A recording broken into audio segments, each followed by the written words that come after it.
Bonjour, bienvenue sur Elvic TV. Il est 8 h en temps universel ce 27 décembre 2024. Bienvenue donc en notre compagnie. Vous êtes en compagnie d'Isaac Kofi sur Elvic TV et je vous invite à liker et à partager. Et puis surtout, si vous n'êtes pas encore abonné, n'oubliez pas de le faire tout en cliquant sur la clochette de notification qui apparaît donc à côté de moi afin de recevoir les alertes et les notifications chaque fois que nous postons une nouvelle vidéo.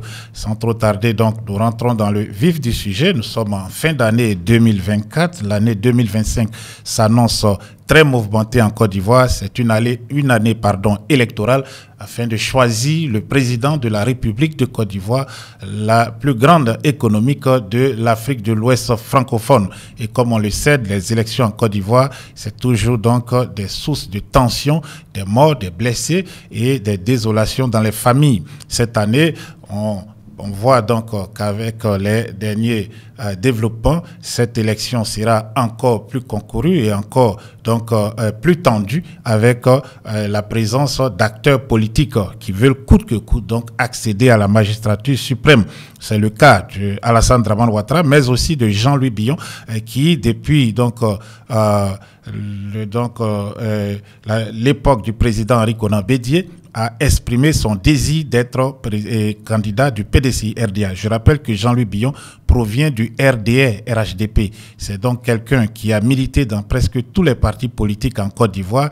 Il se trouve actuellement au PDCI-RDA, dont il n'a pu décider ou il n'a pu se porter candidat pour la magistrature suprême, car il ne totalisait pas les 10 années requis pour être candidat à la présidence du PDCI-RDA. Tidiane Thiam, qui a été absent du pays durant un moment, a pu donc remporter cette élection de président du PDCI-RDA, ce qui irrite donc très profondément Jean-Louis Billon, qui se voit ainsi voler la vedette, lui qui aspirait à remplacer le président Henri Konan Bédié dans la candidature, tout au moins dans la candidature à la présidence de la République pour le compte du PDCI-RDA. Depuis quelque temps donc, Jean-Louis Billon ne rate pas les occasions pour s'attaquer à Cheikh Tidiane Thiam. Il était en France, où il a rencontré la diaspora. Il fait les plateaux de télé avant la France. Jean-Louis Billon a fait aussi des plateaux en Côte d'Ivoire, où il a eu des mots très durs, qualifiant Tidiane Thiam de totalement coupé des réalités ivoiriennes, car ayant séjourné durant plusieurs années hors de la Côte d'Ivoire. Les 23 années que Tidiane Thiam a passé hors de la Côte d'Ivoire, pour Jean-Louis Billon, l'incapacité pour prétendre à la magistrature suprême de ce pays, pour le compte du PDCI-RDA. Il prétend donc connaître mieux les problèmes des Ivoiriens que Tidiane Thiam, qui a été élu, je le rappelle, à plus de 96% des suffrages exprimés à un congrès extraordinaire en décembre dernier pour élire le successeur de feu le président Henri Konan Bédié. Jean-Louis Billon a été convoqué par le conseil de discipline. Il ne s'y est pas encore rendu. À plusieurs reprises, donc, il a pour le moment, demander des reports de cette comparution. Peut-être qu'à son retour de France, il s'y rendra. Son meeting à Paris avec des Ivoiriens a accouché d'une souris pendant que Tidiane Thiam réunissait des milliers de personnes, et plusieurs milliers de personnes donc dans la localité d'Aboisseau, au sud-est de la Côte d'Ivoire. Tidiane Thiam est aujourd'hui donc celui qui fait rêver les militants du PDCI, mais Jean-Louis Billon ne lâche pas, en tout cas, ne lâche pas son rêve, celui d'être le candidat du PDCI-RDA et même d'être le futur président de la République de Côte d'Ivoire. Il s'exprime ici, écoutez-le. Je suis Jean-Louis Billon, le prochain président de la République de Côte d'Ivoire. Habituez-vous à moi. Je suis Jean-Louis Billon, le prochain président de la République de Côte d'Ivoire. Habituez-vous à moi. Vous avez compris, habituez-vous à moi, car je serai votre prochain président. Jean-Louis Billon, capitaine d'industrie, selon donc Vox Africa, et s'adresse ainsi aux Ivoiriens. Et sur quoi compte-t-il pour avoir autant d'assurance donc pour prétendre à la magistrature suprême de la Côte d'Ivoire? On l'ignore, mais Jean-Louis Billon s'est aussi exprimé sur la télévision publique française France 24. Et donc, il a répondu aux questions du journaliste Perlman concernant donc sa candidature, concernant ses chances d'être le candidat déjà du PDCI-RDA et aussi le futur président de la République de Côte d'Ivoire, comme il annonce. Nous écoutons Jean-Louis Billon. Bonjour et bienvenue en tête-à-tête, l'émission d'interview de France 24. Notre invité aujourd'hui est Jean-Louis Billon. Il a été ministre du Commerce de Côte d'Ivoire entre 2012 et 2017. Il est membre du Parti démocratique de Côte d'Ivoire, le PDCI, et désormais candidat déclaré à la présidence qui est prévue en 2025. Bonjour Jean-Louis. Bonjour. Alors le 25 octobre, vous avez donc annoncé votre candidature, ceci alors que votre parti semble pourtant avoir un candidat tout désigné, en la personne de l'ex-banquier Tidjane Thiam, qui a été élu président du PDCI lors d'un congrès extraordinaire il y a exactement un an. Et le congrès avait d'ailleurs adopté une résolution désignant Tidjane Thiam comme le candidat à la convention d'investiture pour la présidentielle à venir. Alors, pourquoi cette candidature rebelle, si j'ose dire ? C'est pas vraiment une candidature rebelle. C'est une candidature qui était annoncée depuis très longtemps, même du vivant du président Henri-Konan Bédié, et qu'il avait approuvé entre lui et moi. Par contre, nous avons un président du parti, ce qui est incontestable. Mais la résolution qui a été introduite nuitamment lors du congrès extraordinaire est une résolution irrégulière, parce que le congrès extraordinaire n'a qu'un seul point à l'ordre du jour. Donc personne n'a statué là-dessus. Et depuis des mois, je réclame que l'on puisse avoir au moins un bureau politique, que l'on puisse tenir un congrès. Comme ça, nous avons une plateforme de discussion. Et jusque-là, nous ne l'avons toujours pas. Il doit y avoir une convention, et la convention est une convention qui va faire un choix, et non pas un candidat désigné d'avance. Mais au-delà des questions de procédure à l'intérieur du parti que la présidence conteste par ailleurs, pourquoi est-ce que vous pensez que vous êtes un meilleur candidat que Tidjane Thiam ? Parce que c'est ça avant tout. Pourquoi est-ce que vous pensez que... En fait, ce que je dis par rapport à la candidature de Tidjane, c'est qu'il a eu une absence trop prolongée du pays. Il vient littéralement de rentrer après 23 années d'absence. Et d'absence continue. Ce n'est pas une absence avec des va-et-vient, non, c'est une absence continue. Il revient après 23 années complètes d'absence. Donc c'est illégitime, il est illégitime pour vous ? Il a fait carrière dans des grandes banques occidentales. Oui, ça personne ne lui conteste. Mais il ne connaît plus la Côte d'Ivoire. La Côte d'Ivoire qu'il a laissée il y a 24 ans n'est plus la même aujourd'hui. Et donc il ne peut pas être candidat. Il y avait 18 millions d'habitants, il peut l'être. Il peut l'être. C'est un mauvais candidat. Mais je dis que ce n'est pas un candidat qui sera au fait des réalités ivoiriennes. Il se trouve complètement hors sol aujourd'hui. C'est tout ce que je dis. Alors, lui dit qu'il a été élu avec 96% des voix, que c'est des arguments fallacieux que vous utilisez contre lui pour le délégitimer. Il dit qu'il est parfaitement capable de comprendre les réalités ivoiriennes. Écoutez, il a été élu au sein du PDCI avec 4000 participants. 4000 par rapport à 30 millions d'habitants, on ne parle pas de la même chose. Nous cherchions un président de parti, nous avons eu un président du parti, maintenant nous voulons un président de la République, et je me pose comme candidat pour être ce président de la République. Donc vous voulez une convention du parti pour être face à lui ? Oui, bien sûr, et d'autres candidats, certainement. Il y a certainement au sein du parti d'autres velléités de candidature.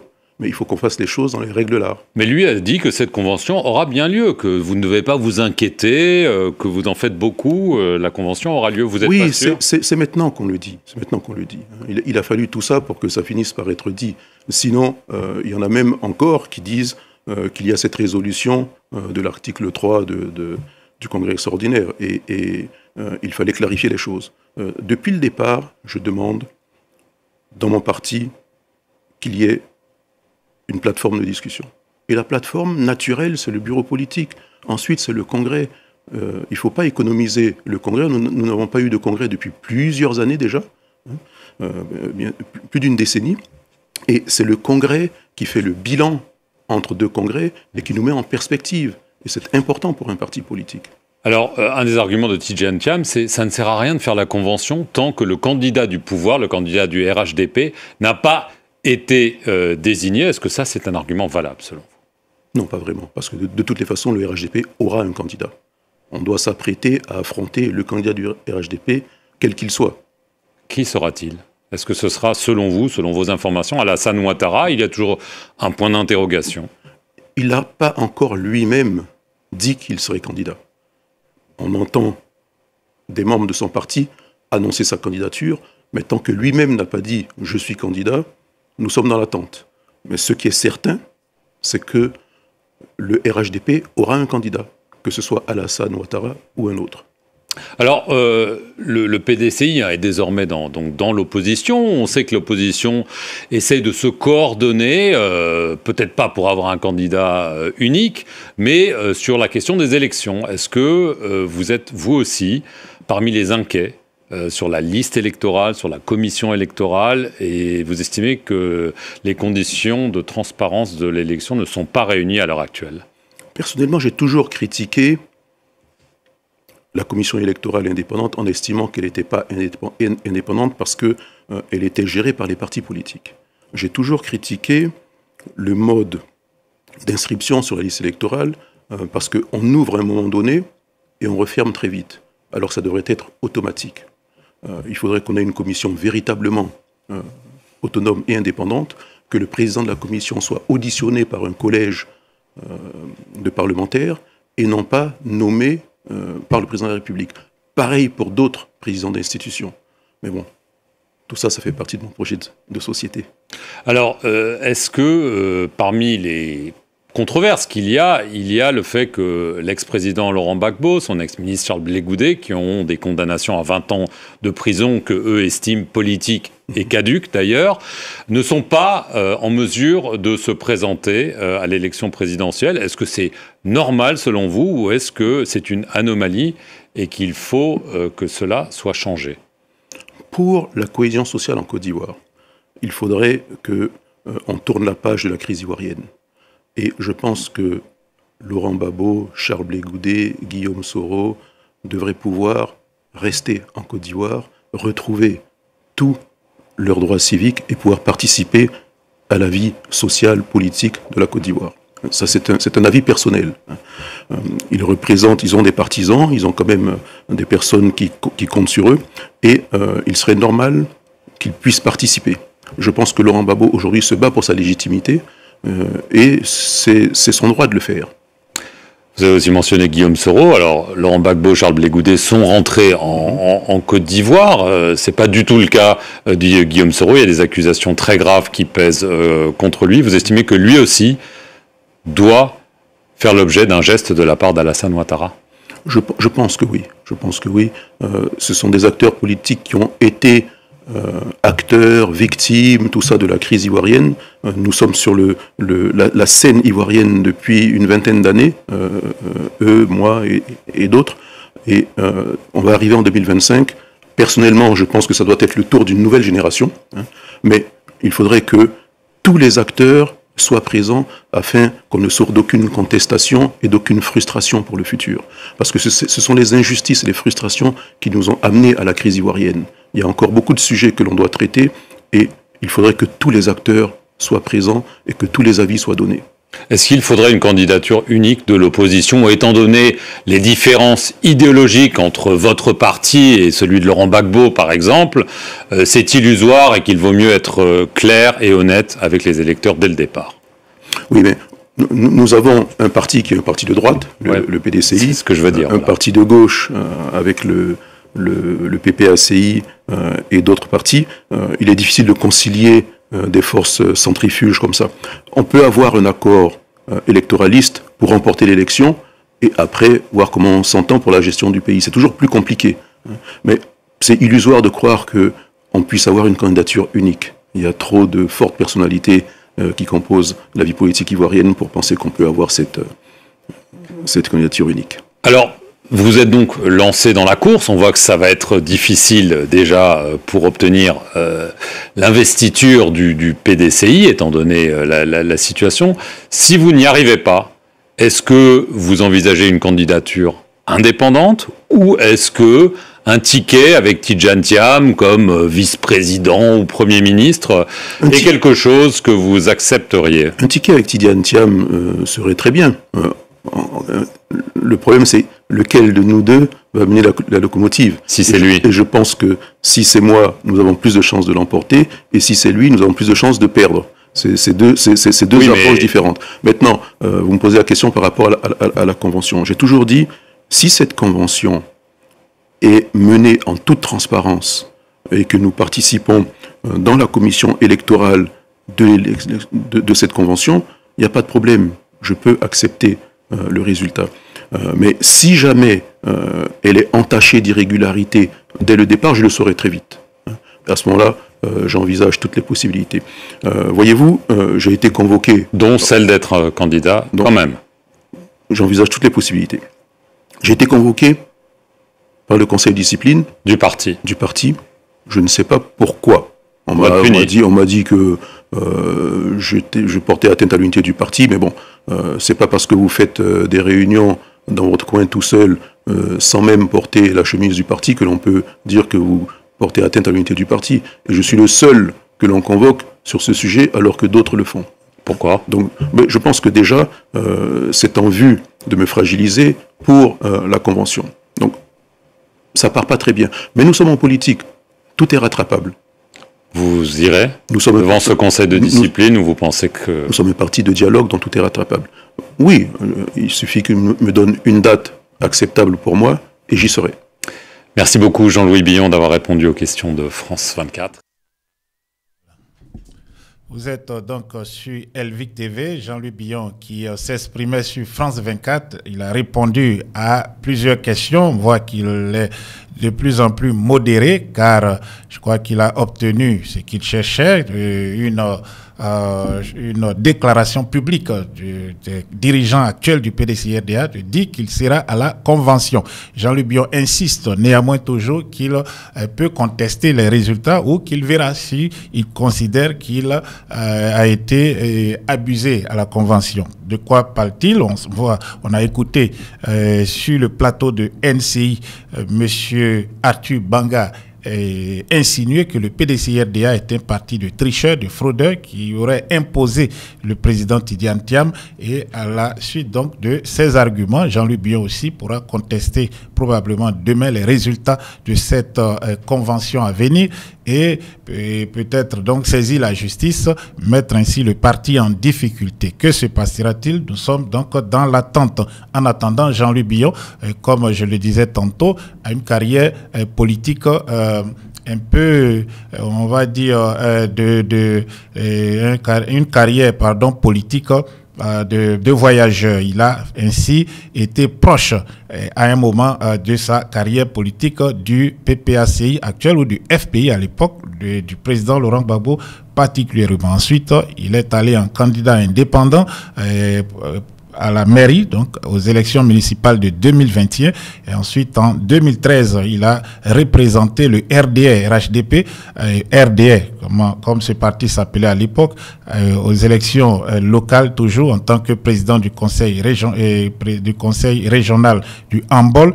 Et ensuite, il a déposé ses valises au PDC-RDA depuis 2014, mais a commencé à militer activement depuis 2017 et quelques années après. Donc, il souhaiterait être le porte-étendard de ce parti à l'élection présidentielle, ce que lui contestent certains militants qui pensent que M. Billon n'est pas entièrement compromis avec le PDC-RDA, n'est pas suffisamment PDC-RDA, mais est plutôt rattaché au RDA, RHDP. Je rappelle que Jean-Louis Billon et son épouse ont pour parrain le couple Ouattara, Alassane Dramane Ouattara et Dominique Nouvian-Foloro Ouattara, qui fut d'ailleurs la marraine de l'épouse au mariage donc du couple par là au début des années 90 à leur retour des États-Unis. Nous allons voir ici Jean-Louis Billon en campagne électorale pour le compte donc du RDA RHDP. C'était en 2013 au cours de l'élection donc à la présidence de la région du handball. Nous voyons Jean-Louis Billon en tenue du RDR, Jean-Luc Bion, sur le terrain, mobilisant pour le RDR, ce qu'il n'a pas fait selon certains militants pour le PDC-RDA. Il a été absent, par exemple, de la RLE, la révision de la liste électorale, lorsque Tidiane Thiam allait dans toutes les régions pour inciter, mobiliser les Ivoiriens à se faire enrôler. Jean-Luc Bion organisait des meetings pour annoncer sa candidature ou encore donc des activités avec des associations de la société civile ou même d'autres personnes. Il a le 25 octobre dernier déclaré sa candidature à la maison du parti du PDC-RDA à Dabakala, son fief, avec les armoiries du parti, et c'est pour cela, je crois aussi, qu'il a été convoqué par le conseil de discipline. Donc nous repartons à Dabakala dans le fief de Jean-Luc Bion, alors candidat pour le compte du RDR en campagne. Donc. La campagne pour l'élection du conseil régional du Yambol a atteint une phase décisive. Les deux prétendants, un indépendant et le représentant du RDR, mettent cette période à profit. Ils pensent avoir les remèdes nécessaires en vue de faire de la région du Yambol un pôle de développement. Nous avons une des plus belles régions et des plus vastes régions de Côte d'Ivoire. C'est une région qui malheureusement est très en retard dans le processus de développement. Il s'agit des questions d'éducation, de santé, d'eau, de route, d'équilibre économique. Donc faire sortir la région du sous-développement et s'inscrire vers la Côte d'Ivoire émergente à l'horizon 2020. On ne peut y arriver qu'avec une bonne gouvernance. Et bien sûr, je suis déjà un acteur de développement et je veux mettre mon expérience au service de la région.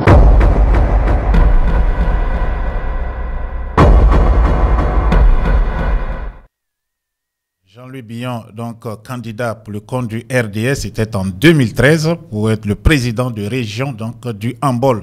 Et il a été démis de ses fonctions de président de région quelques années plus tard, lorsque le RDR donc a contesté le revirement du ministre du commerce de l'époque au PDC-RDA. Jean-Luc Bion avait démissionné du RDR à la suite donc du refus du gouvernement de M. Alassane Dramane Ouattara de lui octroyer la concession du terminal à conteneurs du port autonome d'Abidjan.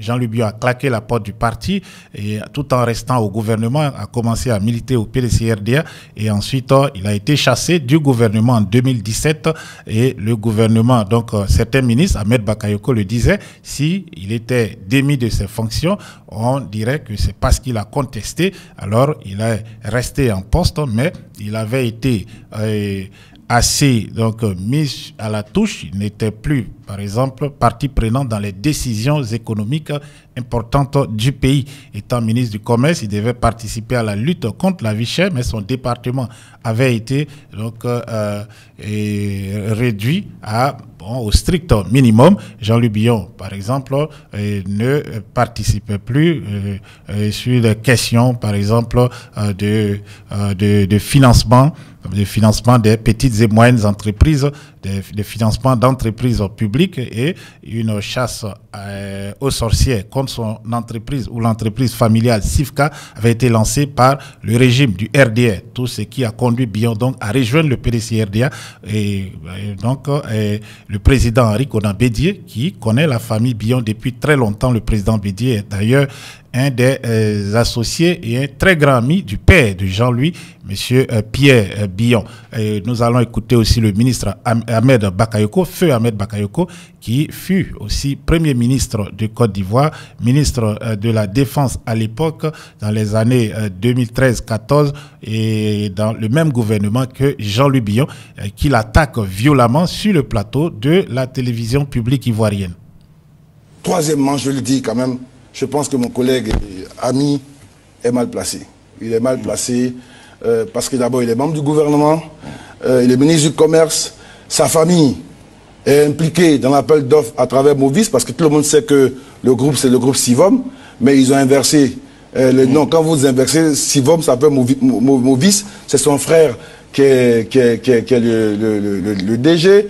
Je trouve que de ce point de vue, ça me gêne. Ça me gêne, et d'autant plus qu'il a la responsabilité de nous aider à régler ces questions de cherté de vie. Parce que le groupe familial de M. Bion a des positions dominantes dans bien des secteurs, dans bien des filières de l'économie. Vous prenez le sucre, vous prenez l'huile, mais qu'il fasse quelque chose. Est-ce que vous iriez jusqu'à dire, comme quelqu'un, ministre, ça ferme sa gueule ou ça démissionne? Non, je ne dirais pas ça. Mais ce que je dis, c'est que c'est un peu de cohérence. Vous ne pouvez pas être ministre du gouvernement et opposant au gouvernement. Vous ne pouvez pas être membre de l'équipe et jouer contre l'équipe. Ça ne fait pas bien. Ensuite, vous ne pouvez pas, dans son cas, hein, et ce qui porte beaucoup de contradictions, être candidat militant du PDCI, candidat du RDR au régional, après, il dit qu'il revient au PDCI. Je pense que, c'est un conseil, hein, il devrait lui-même tirer les conséquences de toutes ces contradictions. Ça donnerait plus de lisibilité à ce qu'il veut faire, à son action, à son agenda. Ça simplifierait les choses, ça donnerait plus de cohérence. Il lui appartient. Parce qu'aujourd'hui, c'est quoi le piège? On voit bien sur les forums. Si c'est le gouvernement, je ne sais pas, moi je ne sais pas moi qui décide ces choses-là. Moi je parle franchement. Parce que vous m'avez posé la question franchement, et lui-même nous a montré que la liberté de parole, c'est pas mal. Si on le démissionne, on va dire, ah, comme il s'est plaint, on l'a démissionné. Et s'il ne réussit pas à baisser les prix, il va dire, non, c'est parce qu'il y avait le port. Je trouve que nous met dans une situation embarrassante. Moi, je l'invite à revenir dans l'esprit d'équipe. Nous sommes une équipe autour du Premier ministre. Nous pouvons gérer.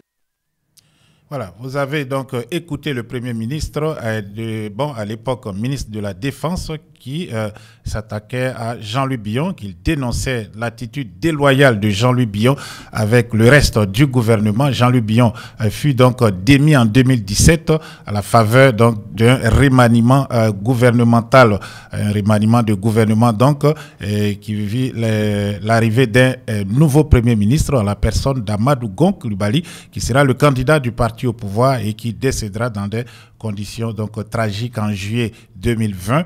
Et cette mort subite a donc propulsé une fois de plus Alassane Dramane Ouattara au devant de la scène politique en Côte d'Ivoire. Il a utilisé comme justificatif pour son troisième mandat illégal et anticonstitutionnel qui continue. D'ailleurs, Alassane Dramane Ouattara ne s'est pas encore prononcé publiquement, mais tout porte à croire qu'il sera candidat à un quatrième mandat malgré donc les appels de part et d'autre, les appels surtout de ses anciens alliés et parrains de se retirer de la course et de permettre donc l'émergence d'une nouvelle figure au sein de son parti, d'un jeune, car nous sommes au 21e siècle et les jeunes sont actifs, on le voit dans tous les pays. Et à côté de nous, au Sénégal par exemple, un jeune dirige ce pays élu à une majorité relativement large face au candidat du président sortant, Macky Sall. Et Bassirou Diomaye Faye dirige donc le Sénégal. Au Ghana, l'ancien président est revenu, la démocratie a triomphé. Au Burkina Faso, au Mali, ce sont des jeunes qui sont à la tâche et qui dirigent ces pays. Ils sont dynamiques, il faut avancer donc leur pays. Mais en Côte d'Ivoire, un vieillard de plus de 80 ans souhaite donc être encore aux affaires, diriger 5 années durant encore son pays, ce pays qui sombre dans un marasme économique et qui est dénoncé de partout. Il y a donc de nouvelles figures telles que Cheikh Tidiane Thiam, ancien directeur général du Crédit Suisse, ancien donc cadre d'entreprise en Occident qui est au devant de la scène aujourd'hui. Il est certes combattu, mais tout le monde reconnaît qu'il a les capacités pour prendre en main ce pays. Nous avons aussi M. Awa Domelo, dont nous avons largement parlé hier soir. La vidéo est toujours disponible, vous pouvez donc la revoir. Awa Domelo du PPACI aussi pourrait faire l'affaire pour ce parti, une jeunesse bien formée. Et Awa Domelo, je le rappelle, est le vice-président des BRICS, l'organisation qui regroupe le Brésil, la Russie, l'Inde, la Chine et l'Afrique du Sud, et les pays émergents qui, à eux seuls, donc, détiennent les plus grandes richesses de ce monde et qui sont appelés à croître encore plus fortement dans les décennies à venir. Awa Domelo donc représente ces pays sur le continent africain. Tidiane Thiam est membre aussi du club appelé le Group of 30, ce think tank basé à Washington DC aux États-Unis. Et s'occupe des questions monétaires mondiales. Il était à Washington récemment pour participer à une réunion. Tidiane Thiam est ainsi dans ce think tank aux côtés d'hommes influents tels que McCartney, l'ancien gouverneur de la Banque d'Angleterre, l'ancien patron du Fonds monétaire international, des anciens directeurs de grands groupes qui investissent dans les économies des pays développés et aussi dans les économies en croissance. Il a été reçu au club de Bilderberg en 2019, ce club qui a vu défiler devant lui des personnes non moins influentes telles que Barack Obama, qui plus tard sera le président des États-Unis, tels que Emmanuel Macron, tels que d'autres leaders de ce monde donc du 21e siècle. Tidiane Thiam y a été reçu, il a représenté le pape Jean-Paul II pour la question du Covid pour le continent africain. Il a aussi représenté l'ONU dans la mobilisation des ressources pour la croissance donc des pays africains. Il a été aussi, on s'en souvient encore, le conseiller spécial du président le président du Rwanda. Le Rwanda est considéré comme le pays le plus compétitif de toute l'Afrique, un pays qui connaît une croissance très avancée ces dernières décennies. Il a aussi conseillé donc le patronat gabonais et aussi il est invité régulièrement au sommet mondial du FMI et de la Banque mondiale. Quant à Jean-Louis Billon, il dirige donc, ou du moins son siège au conseil d'administration de l'entreprise familiale dont il était le président du conseil. Il a donc rendu sa démission de ce conseil pour se consacrer pleinement à la politique. A-t-il la bonne approche? Que décidera donc la convention du PDC-RDA et que pensent les militants donc de son activisme actuellement, surtout de ce qu'on peut appeler aussi ce que les militants qualifient de déloyal, des déclarations faites ça et là sur les plateaux ivoiriens et étrangers. En tout cas, le temps nous en dira un peu plus dans les mois à venir. Nous sommes à 10 mois à peine de cette élection présidentielle censée se tenir le 25 octobre 2025.